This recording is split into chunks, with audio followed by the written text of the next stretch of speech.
आणि non constitutional bodies आहेत. त्याच्यामध्ये आपल्याला इम्पॉर्टंट कॉन्स्टिट्युशनल बॉडीज कोणते आहेत? Election commission, UPSC, state public service commission, finance commission, CAG आहे, अटर्नी जनरल आहे, ॲडव्होकेट जनरल आहे, special linguistic officer for minorities असेल, परत national commission for schedule caste असेल, national commission for schedule tribe आणि national commission for backward class. ह्या सगळ्या constitutional bodies आहेत, ज्याच्यामध्ये संविधानामध्ये त्यांना रिकग्निशन भेटलेलं आहे. संविधानापासून सुरुवातीपासून या बॉडीज आहेत. मग आता सर्वात प्रथम कोणते? Election commission. आता आपण काय करूयात, प्रत्येक बॉडीचं आर्टिकल बघूयात. प्रत्येक बॉडीचं आर्टिकल बघूयात. काय आर्टिकल आहे इलेक्शन कमिशनचं? आर्टिकल 324. Article 324 election. आपण कंपॅरिझन मध्ये जाणार आहे, ते लक्षात घ्या. इलेक्शन कमिशन यूपीएससीचं आर्टिकल कोणतं आहे? सॉरी, एमपीसीचं आर्टिकल कोणतं आहे? म्हणजे स्टेट पब्लिक सर्व्हिस कमिशनचं कोणतं आर्टिकल आहे? फायनान्स कमिशनचं कोणतं आर्टिकल आहे? असे कंपॅरिझन मध्ये लक्षात ठेवलं तर एकदाच काम खतम होऊन जाईल तुमचं, बरोबर. आता इलेक्शन कमिशनचं आर्टिकल कोणतं आहे? आर्टिकल 324, ज्याच्यामध्ये election there will be election commission असं लिहिलेलं आहे. यूपीएससीचं कोणतं आहे रे? 315 ते 323. यूपीएससी आणि स्टेट पब्लिक सर्व्हिस कमिशन हे 315 ते 323 मध्ये मेन्शन आहे. फायनान्स कमिशनचं आर्टिकल काय? 280 आर्टिकल आहे फायनान्स कमिशनचं. परत कॅगचं कोणतं आहे? कॅगचं 148 आर्टिकल, हे तुम्हाला माहिती असेल. त्यानंतर अटर्नी जनरल 76, ॲडव्होकेट जनरल 165. एक मिनिट, सॉरी, जनरल कोणतं आहे? 76, ॲडव्होकेट जनरल. आता बघा, अटर्नी जनरल मध्ये जर आपण 89 ऍड केलं तर काय तर ॲडव्होकेट जनरलचं डायरेक्ट आर्टिकल आहे. मग 76 मध्ये सेंट्रलच्या अटर्नी जनरल मध्ये 89 ऍड केलं तर काय येणार आहे? 165 येणार आहे. त्यानंतर special officer for linguistic minority 350B त्याचं आर्टिकल आहे. हे अमेंडमेंट आलेलं आहे. कोणत्या अमेंडमेंट आहे? 7वी अमेंडमेंट आहे. 7वी अमेंडमेंटनं special officer for linguistic minority आलेलं आहे, सगळ्यांनी लक्षात ठेवा. परत national commission for SC, ST आणि ओबीसी, असे ठीक एकाच आर्टिकल मध्ये फक्त अमेंडमेंटचा फरक आहे. 338 म्हणलं तर national commission for schedule caste. National commission for schedule tribe कोणतं असणार आहे? मग लगेच त्याच्या अमेंडमेंट, पहिली अमेंडमेंट ए. आणि 338B हे कोणत्या अमेंडमेंट ऍड केले आपण? 102 घटना दुरुस्ती, national commission for backward class 338B. हे सगळे आर्टिकल झाले तुमचे कशाचे? कॉन्स्टिट्युशनल बॉडीचे. हे सगळे आर्टिकल आहेत. एकदा डबल रिवाइज करा. 324 इलेक्शन कमिशन, 315 ते 323 UPSC state public service commission, finance commission 280, CAG 148, attorney general 76, advocate general 165, 350B काय आहे? Special officer for linguistic minority 338A आणि बी, एससी, एसटी, ओबीसी क्रोनॉलॉजिकली लक्षात ठेवायचं आहे. त्याच्यातून प्रश्न आला तर चुकणार नाही आपल्याला. आता प्रत्येकाचं बघत जाऊयात. इलेक्शन कमिशनचा हेड कोण असतो? इलेक्शन कमिशनचा हेड कोण? व्हॉइस येत नाही का? कमिशन. आता इलेक्शन कमिशन ज्यांना येत नाही आवाज त्यांनी रिजॉईन करा, डबल कट करून परत जॉईन करा. व्हॉइस प्रॉब्लेम होतोय. कमिशन, इलेक्शन कमिशन मध्ये कोण कोण असतात? प्रत्येकाच्या बॉडीमध्ये हेड मेंबर कोण आहे? हे चेअरमन असणार आहे आणि त्याचा मेंबर असणार आहे. तर चेअरमन आणि किती मेंबर आहेत ते प्रत्येकाला बघून घेऊयात आपण, म्हणजे कंपॅरिझन मध्ये लक्षात राहून जाईल. इलेक्शन कमिशन कोण असतं रे? चीफ इलेक्शन कमिशनर असतो एक, आणि 2. आता इथं एक लक्षात घ्यायचं आहे, 1+2 आहे, पण हे डिसाईड कोण करतं हा प्रश्न येणार आहे तुम्हाला. इलेक्शन कमिशनचं डिसाईड कोण करतोय? प्रेसिडेंट डिसाईड करतोय. इथं पार्लमेंट डिसाईड करत नाहीये. इथं लक्षात घ्या, इथं प्रेसिडेंट डिसाईड करतोय किंवा संविधानामध्ये मेन्शन केलेलं नाहीये. इथं हा ट्रॅप आहे. इलेक्शन कमिशन तर जे दुसरे जे बाकीचे जे इलेक्शन कमिशनर आहेत, चीफ इलेक्शन कमिशनर सोडून, ते 2 जण कोण आहेत? जे प्रेसिडेंट डिटरमाइन करणार आहेत ते आहेत. त्याच्यामध्ये पार्लमेंट किंवा कॉन्स्टिट्यूशन मध्ये कुठेही मेन्शन केलेलं नाही. आता कोण आहे रे मग इलेक्शन कमिशन सध्याचं? कोण आहे? सगळ्यांना माहिती आहे, ज्ञानेश कुमार. हे किती आहेत? 26वे इलेक्शन कमिशनर आहेत. यूपीएससी मध्ये कोण असतं रे? चेअरमन असतात. आणि याचा पण मेंबरचा नंबर कोण डिसाईड करतोय? मेंबरचा नंबर या ठिकाणी प्रेसिडेंट डिसाईड करतात, हे पण लक्षात ठेवा. प्रेसिडेंट डिसाईड करतात. आणि आता जनरली 9 ते 11 असं यूपीएससी ज्याची तुम्ही तयारी करता, बरेच जण यूपीएससी तयार करता, तुम्हाला माहिती पाहिजे नंबर किती असतात, 9 ते 11. आता कोणाला माहिती आहे रे सध्या किती नंबर आहे? सध्या किती आहे? 1+8, 8 मेंबर आहेत आणि एक त्याच्यामध्ये चेअरमन आहे. ओके, कोण आहेत रे आता? अजय कुमार आहेत. अजय कुमार यूपीएससीचे चेअरमन आहे, अजय कुमार आहेत, सगळ्यांना माहिती असेल. ओके, आता त्याची अपॉइंटमेंट कोण करतं? प्रेसिडेंट करतात. ते सगळं आपण एकदम बघणार आहे. कंपॅरिझन मध्ये चालू तर एकदम व्यवस्थित स्ट्रक्चरली आपण लक्षात ठेवणार आहे की हा याच्यामध्ये इलेक्शन कमिशन झालं, यूपीएससी झालं, आता स्टेट पब्लिक सर्व्हिस कमिशन. त्याच्यामध्ये एक चेअरमन असणार आहे ऑब्विसली. आणि नंबर कोण फिक्स करणार आहे? इथं नंबर गव्हर्नर फिक्स करणार आहे, प्रेसिडेंट फिक्स करणार नाही. स्टेट आहे ना, स्टेट पब्लिक सर्व्हिस कमिशन आहे, तर गव्हर्नर फिक्स करेल इथं. हा तुम्हाला प्रश्न येईल. इथं देतील तुम्हाला, ट्रॅप करून देतील की इथं स्टेट लेजिस्लेटिव्ह असेंब्ली देतील किंवा विधानसभा देतील आणि तुम्ही इथंच फसणार, लक्ष नसणार आपलं आणि आपण फसून जाणार, बरोबर. मग इथं लक्षात ठेवायचं आहे, सेंटरला पण प्रेसिडेंट आणि स्टेट पब्लिक सर्व्हिस कमिशनला पण गव्हर्नर आहे. ओके, आता फायनान्स कमिशन मध्ये आता रिसेंटली हे झालेलं आहे बघा, इम्पॉर्टंट आहे फायनान्स कमिशन. यावर्षी प्रश्न येण्याची जर चान्स कशावर असेल तर फायनान्स कमिशन आणि नीती आयोग, 100% याच्यावर प्रश्न येईल. तर याच्यामध्ये चेअरपर्सन 1 आणि 4 4 हे मेंबर असतात. कोणाला माहिती आहेत रे मेंबर? आपण सरांनी करंट अफेअर मध्ये आपलं पाठ करून घेतलेलं आहे. एक चेअरपर्सन कोण आहे चेअरपर्सन सध्या फायनान्स कमिशनचा? अरविंद पनगरिया हे त्याचे चेअरपर्सन आहेत. आणि कितवा फायनान्स कमिशन बसलाय आता? 16वा फायनान्स कमिशन बसलेला आहे आणि त्याचे चेअरमन आहेत अरविंद पनगरिया. आणि सेक्रेटरी कोण आहेत? ऋत्विक पांडे सेक्रेटरी आहेत. ओके. पहिलं कोण होतं रे? कोणाला आठवते फायनान्स कमिशनचं पहिलं कोण होतं? पहिले चेअरमन कोण होते? केसी नियोगी. पीवायक्यू आलेला आहे, सगळ्यांना माहिती पाहिजे. पीवायक्यू आलेला आहे. जर पीवायक्यू वर कमांड असेल तर तुमच्या लक्षात येणार आहे. पहिले होते केसी नियोगी, त्यानंतर संतानम होते, बरोबर. 15वा होतं त्याचं कोण होतं? 15व्याचे सिंग, NK सिंग, बरोबर. आणि 14वा रेड्डी, 13 केळकर. सगळ्यांनी लक्षात ठेवा, प्रश्न उडायला हवा. ओके, हे रिव्हिजन करून घ्यायचे आपल्याला. चला तर मेंबर कोण आहेत रे? मॅथ्यू आणि पांडा हे फुल टाइम मेंबर आहेत सध्याचे 16 फायनान्स कमिशनचे. आणि मेंबर विचारतोय, मॅथ्यू आणि पांडा हे त्याचे मेंबर आहेत. आणि अजून कोण कोण आहे? घोष, रविशंकर नाही, रविशंकर आहे इथं, नाहीतर रविशंकर लिचाल, तिथं फसवतील तुम्हाला. ते पार्ट टाइम मेंबर आहेत रविशंकर आहेत. ओके, ते पण आपल्या रिव्हिजन करंटच्या सोबत होऊन गेले, बरोबर. सेटलवर्ड काय रे? सेटलवर्ड 48 आहे. कॅगला पण आपण कोण करतात? प्रेसिडेंट वगैरे. आता एकटाच कॅग असतो, याच्यामध्ये काय मेंबर वगैरे बॉडी नसते. अटर्नरी जनरल सध्या कोण आहे? अटर्नरी जनरल कॅग कोण आहे माहितीये का? आता 15वे कॅग आहेत. संजय मूर्ती बसवली, लक्षात ठेवा. कॅगची मूर्ती बसवली, 15 नंबरचे कॅग आहेत. अटर्नरी जनरल कोण आहे रे? 76 आर्टिकल आर व्यंकटरमण अटर्नरी जनरल आहे. ऍडव्होकेट जनरल कोण आहे? आपल्या महाराष्ट्राचे सराफ आहेत का? सराफ वीरेंद्र सराफ असं ऑफिसर आर्टिकल नुसार आपण त्याला हे करतो. National commission for schedule caste याच्यामध्ये काय असतं रे? आता याच्यामध्ये चेअरपर्सन एक, आता याचं तिघांचं पण कॉम्पोजिशन सेम आहे, म्हणून तर आपल्याला कंपॅरिझन करण्याचा फायदा होणार आहे. लक्षात ठेवायला सोपं जाणार आहे. चेअरपर्सन, परत व्हाईस चेअरपर्सन आणि 3 मेंबर. 113 तिघांचं पण सेम आहे बघा. 338 मध्ये सिमिलर गोष्टी आहेत बऱ्यापैकी. 113 तिघांचं पण. Okay. National commission for SC, national commission for ST आणि national commission for backward class. Chairman असणार, व्हाईस चेअरमन असणार आणि 3 मेंबर असणार. असे टोटल किती जण असणार? 5 जण असणार टोटल. 338 आर्टिकल लक्षात ठेवा. आता नॅशनल कमिशन फॉर SC कोण आहे रे? त्याचे चेअरमन कोण आहेत? किशोर मकवाना आहेत बघा. करंट अफेअर स्ट्रॉंग ठेवा. नॅशनल कमिशन फॉर ST कोण आहे? आनंद सिंग आर्य आहेत. ST चे आनंद सिंग आर्या, SC चे कोण? किशोर मकवाना. आणि नॅशनल कमिशन फॉर बॅकवर्ड क्लासचे कोण आहेत? आहिर आहेत, हंसराज आहिर. सगळ्यांनी लिहून घ्या, जर लिहित असेल तर लिहून घ्या, नसेल तर लक्षात ठेवा. करंटच्या वेळेस रिवाइज करताना त्याच्यावर फोकस राहू द्या. ओके. आता अपॉइंटमेंट बघा. अपॉइंटमेंट तुम्हाला तर लक्षात ठेवायला सोपे. सगळे प्रेसिडेंट आहेत. सेंटरच्या बाबतीत आहे ते सगळे प्रेसिडेंट आहेत, बरोबर.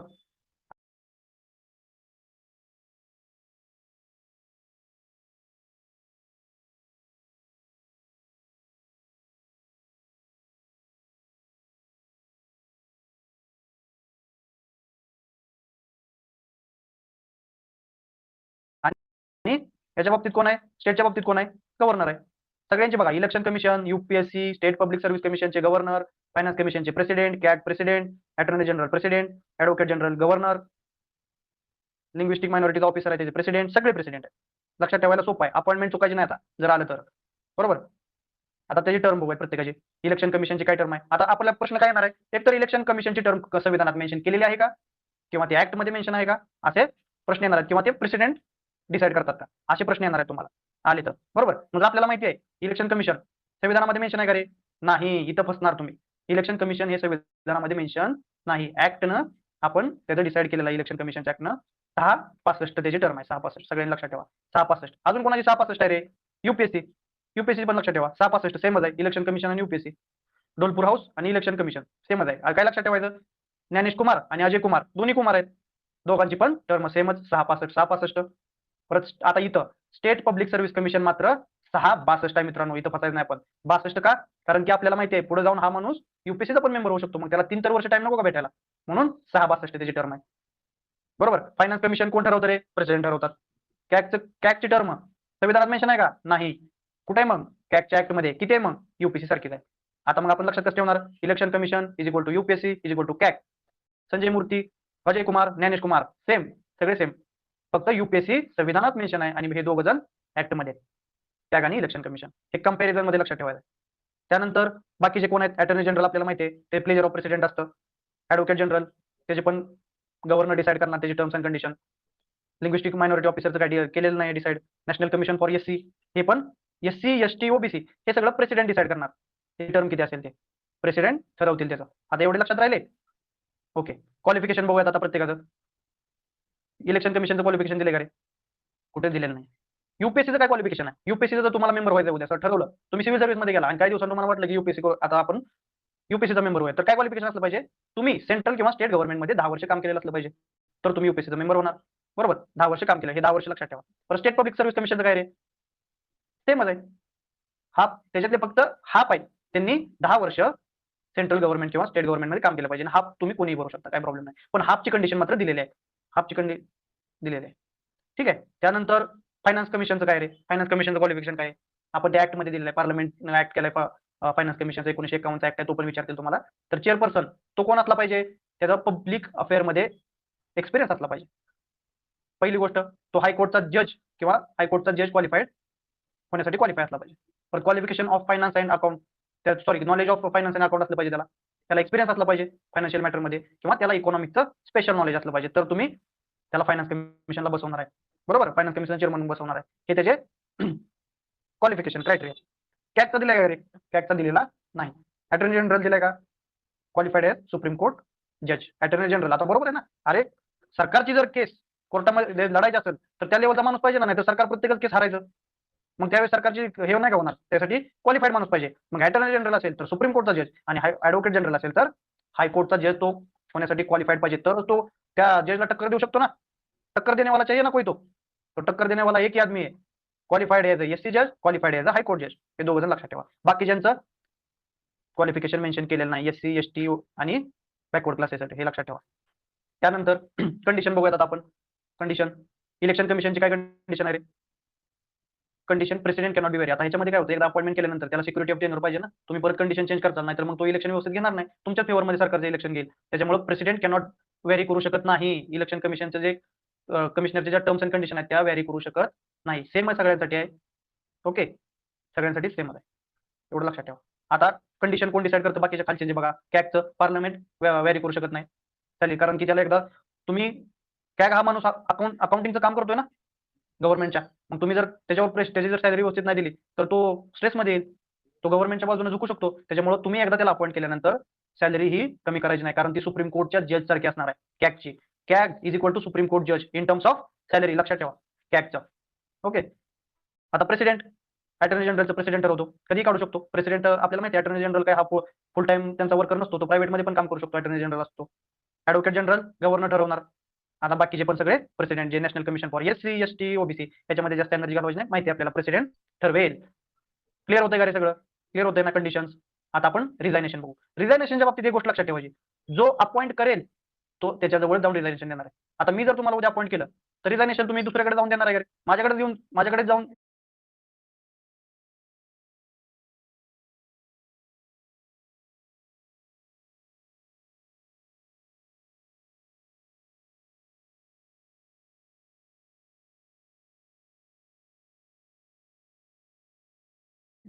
देणार ना तुम्ही, हे लक्षात ठेवा. ज्यांना अपॉइंट केलंय त्याच्याकडेच रिझायनेशन असेल. पण एक गोष्ट लक्षात ठेवा, रिमूव्हलच्या बाबतीत असं नाहीये. रिमूव्हलच्या बाबतीत कंडिशन व्हॅरी करतायत, आता पुढे कळेल आपल्याला. चला रिमूव्हल बघूयात. इलेक्शन कमिशनचं रिमूव्हल कसं आहे? इलेक्शन कमिशनचं रिमूव्हल कसं आहे? त्याचं काही रिझन दिले का? मिसबिहेवियर आणि इनकॅपॅसिटी, हे त्याचं रिझन दिलेलं आहे. आपण इलेक्शन कमिशनला आणि कॅगला सुप्रीम कोर्टच्या जज सारखंच काढत असतो. चीफ इलेक्शन कमिशनर आणि कॅग, मी डबल सांगतोय, चीफ इलेक्शन कमिशनर आणि कॅग त्या दोघांना आपण कसं काढतो? जसं सुप्रीम कोर्टच्या जजला काढतो तसं. आणि जे इलेक्शन कमिशनर असतात त्याला काढण्यासाठी चीफ इलेक्शन कमिशनर पण रिकमेंड करू शकतो कोणाला? प्रेसिडेंटला सांगू शकतो की याला काढून टाका, असं रिकमेंड करण्याची पॉवर चीफ इलेक्शन कमिशनर. म्हणून तर इलेक्शन कमिशनला, चीफ इलेक्शन कमिशनला ब्लेम होतं सारखं, हे लक्षात ठेवा. आता युपीएससी बाबतीत एक विशेष आणि खासियत आहे बघा. काय खासियत आहे रे? यांचं यांना काढू शकतात. कोण काढू शकतं? प्रेसिडेंट काढू शकतं. पण काय रिझन आहे? Insolvency, paid employment, infirmity, misbehaviour with supreme court advice. त्यांना सुप्रीम कोर्टची ऍडवाइस घ्यावी लागते आणि ती बाइंडिंग असते, हे तुमच्या लक्षात ठेवा. हे युनिक गोष्ट आहे. आणि जर असा प्रश्न आला युपीएससीचं जे मेंबर आहेत त्यांना काढण्यासाठी जर मिसबिहेवियर हे संविधानामध्ये मेन्शन केलेलं आहे का? तर हे मेन्शन केलेलं आहे संविधानामध्ये, याचं खास मेन्शन केलेलं आहे. कशाचं? युपीएससीचं मेन्शन केलेलं आहे. युपीएससी मेंबरला जर काढायचं असेल तर ते मिसबिहेवियर जे काय असेल ते मिसबिहेवियर संविधानामध्ये मेन्शन केले, बाकीच्याचं मेन्शन केलेलं नाही.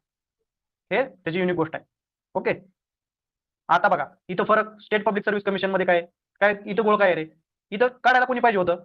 गव्हर्नरने अपॉइंट केलं ना, रिझायनेशन गव्हर्नरकडे देतोय. पण घोळ काय झाला इथं? इथं रिमूव्हल मात्र प्रेसिडेंट करणार आहे. इतर स्टेट पब्लिक सर्व्हिस कमिशन आपले कोण आहेत आता सध्याचे, जे समजा त्यांना काढायची वेळ आली उद्या, तर कोण काढणार? काढून टाकायचं असेल, रिमूव्ह करायचं असेल तर प्रेसिडेंट काढणार, आणि सेम सेम इन्क्वायरी होणार आणि ती बाइंडिंग असणार, जसं आपण युपीएससी मेंबरला काढतोय तसं. ओके, हे लक्षात आलं. इलेक्शन कमिशन, युपीएससी आणि state public service commission. Dinesh Waghmare हे काय हे आहेत का रे? स्टेट पब्लिक सर्व्हिस कमिशनचे आहेत का? ते इलेक्शन कमिशनर आहेत आपले. ओके, त्यानंतर कॅगला कसं काढतो मग सांगितलं तुम्हाला, जसं इलेक्शन कमिशनर काढतात तसंच कॅगला काढतात. आणि कॅगला आणि इलेक्शन कमिशन कोणासारखं काढतात?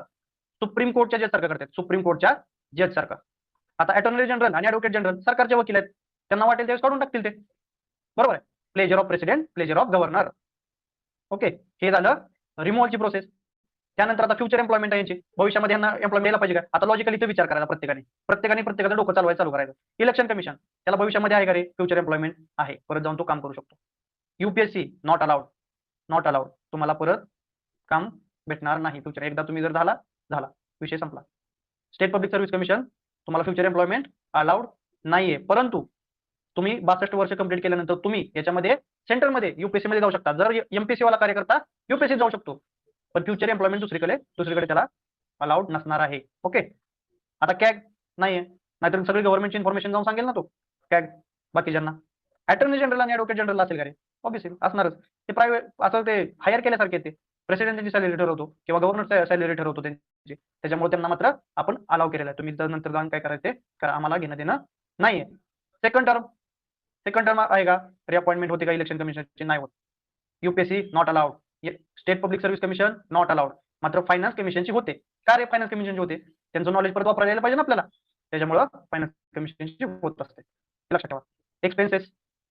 एक्सपेन्सेस कुठून येतात रे इलेक्शन कमिशनचे? कन्सॉलिडेटेड फंड ऑफ इंडिया मधून येतात का?